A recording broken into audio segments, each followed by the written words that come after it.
Howdy folks, Jambareeqi here. Whoa, guess what? I've successfully altered the gravity of my room, so now I can float about. Whoa. It's kind of scary, but also kind of awesome. In this episode, I'm going to review a movie called Welcome to the Space Show from A1 Pictures. Welcome to the Space Show is a Japanese animated sci-fi adventure. When a group of children decide to camp out at a school classroom for the summer, they end up finding a wounded alien called Pochi, who kind of looks like a dog. After the kids restore his life, Pochi pays his thanks by taking them into outer space. They discover all the magical and fun things that space has to offer, but unfortunately, thanks to Pochi, they end up being stuck in space. The only route home is through the Super Galaxy Express, but it's very expensive, so the kids must take on jobs to gain the money needed. Meanwhile, a popular pirate show is being broadcast across the galaxy. It's called The Space Show, and it turns out that the Space Show's host, Nepo, is up to something dastardly. So, can the children get themselves back home? And what is Nepo up to behind the curtains? This is a grand-scale movie full of imagination and creativity. It uses its ambitious 2-hour running time to give its audience lots of conflicts, drama, tension, action, likable characters, and surreal imagery. It's a good balance of high-octane thrills, relaxed moments, and inventive fantasy. Despite its friendly tone and clear intention to be directed towards young audiences, this is a surprisingly visceral, dark, and brutally realistic film. It puts our innocent and vulnerable characters into a new and exciting world that's colourful and fun for sure, yeah, but also disturbingly dangerous at times too. For example, when the kids first arrive at the moon, they must go through a test. If they fail this test, then they'll be kept in space until Earth joins the Space Federation. That's pretty scary and haunting when you think about it, because the kids could end up being stuck in space forever. The movie doesn't tread around eggshells. I mean, the children are given some very mature and difficult decisions to make. This dark undertone is evidence that the film respects its young audience. It isn't afraid to present possible hard or scary situations that one could encounter in a new and dangerous environment. This educates children about the reality of life's hazards instead of blanketing over the truth. You see, there comes a time in life when we discover that the world isn't full of unicorns and rainbows, a time when we should start to be cautious of the things or people that we approach. I think that this movie reflects that coming-of-age era, that realization that dawns upon us, because its message is simply, have fun but be careful at the same time too. The film's depiction of the universe outside Earth is very interesting. Space has its own food, its own currency, and its own forms of entertainment. It's very strange and imaginative, but also feels reminiscent of Earth. This gives the film's sci-fi world a balance of being a relatable comfort zone and a weird environment full of surprises. The audience can connect to it, but also find it unpredictable. There's some great action scenes in the film that are well choreographed. Just because it's a kids' movie doesn't mean it's going to hold back its violence. There's a lot of cool fight sequences that are exciting to watch because they're supported by the story's dramatic tension. Unfortunately, this movie has been accused of being a Studio Ghibli ripoff. Well, you could compare the Super Galaxy Express to the cat bus in My Neighbor Totoro, but it's not exactly a direct clone now, is it? The filmmakers possibly took the cat bus idea, then expanded on it by creating something more advanced and detailed. That's my assumption.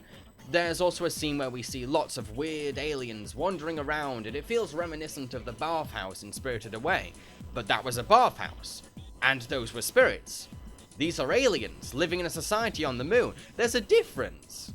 I think Welcome to the Space Show does have elements of a Ghibli production, but it also feels like it's doing its own thing at the same time.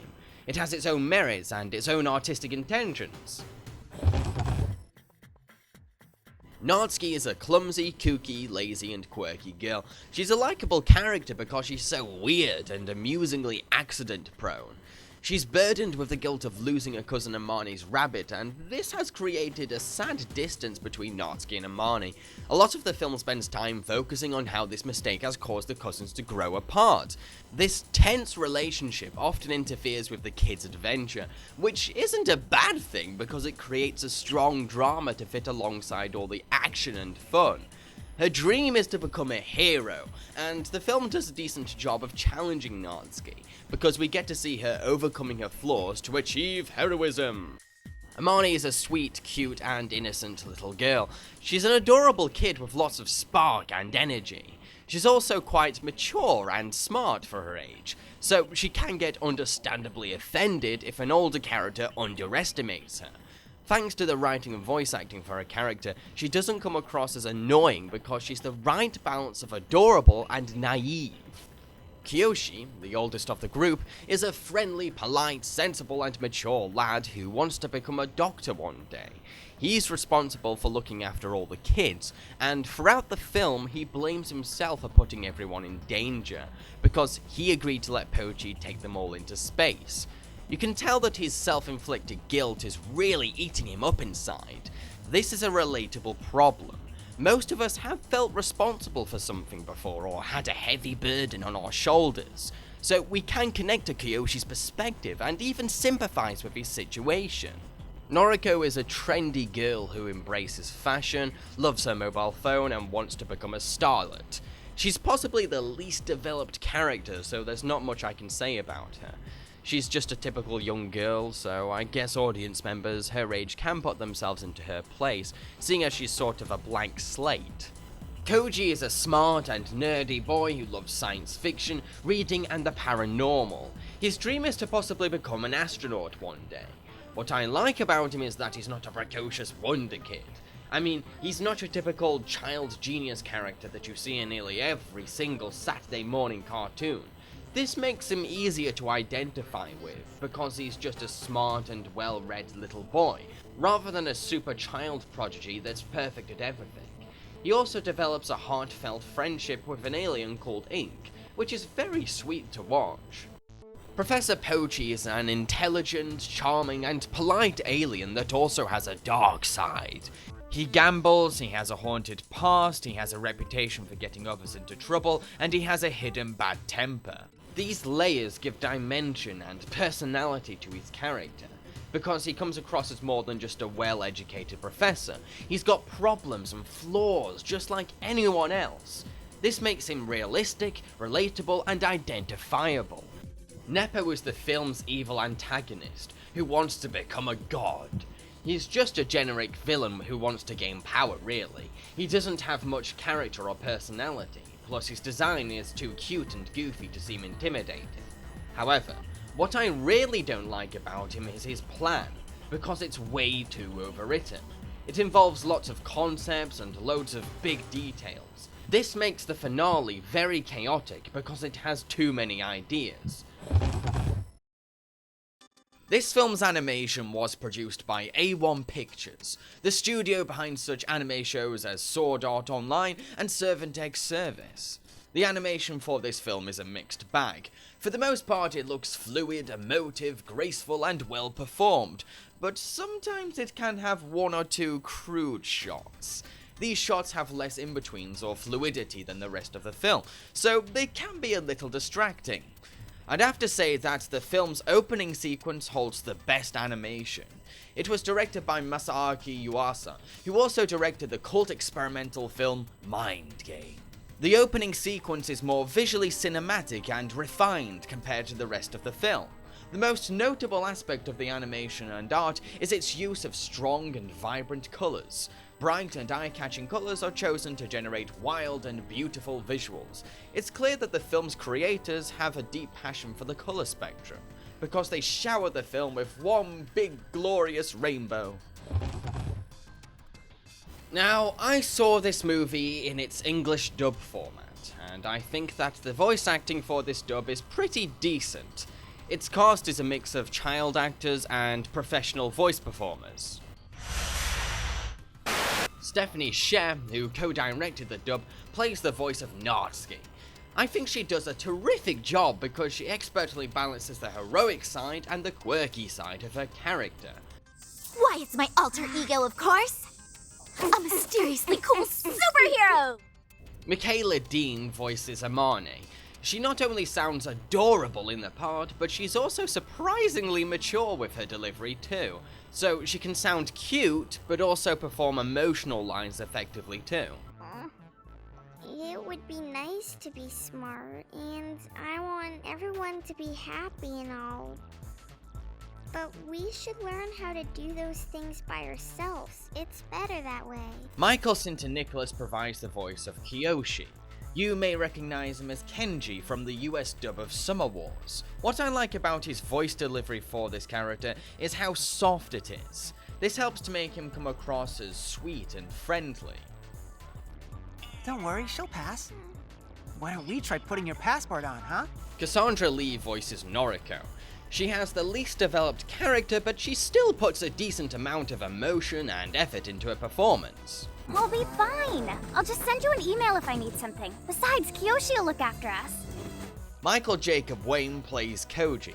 He sounds sweet, energetic, and sensitive, plus pulls off the whole nerd persona quite effectively. It's like we're in the middle of the movie Close Encounters of the Third Kind, but it's not science fiction. Mark DeReeson, who co-directed this dub, provides the voice of Pochi. He effectively balances his charming side with his dark side. He does this by simply displaying a variety of emotions that showcases Pochi's temper as well as his charm. My name is Pochi. I'm from planet Onebao in the Animal Stellar region. Don't worry, I'll raise the money somehow. I said I'd work it out, didn't I? Mike Pollock plays the film's villain, Nepo. Even though his character has a goofy design, Pollock manages to still sound at least a little bit sinister and creepy. He gives a shady and eerie delivery to each of his lines. You are cowards, idiots! You will get me some Zugan even if it's the last thing that you do! Ridiculous.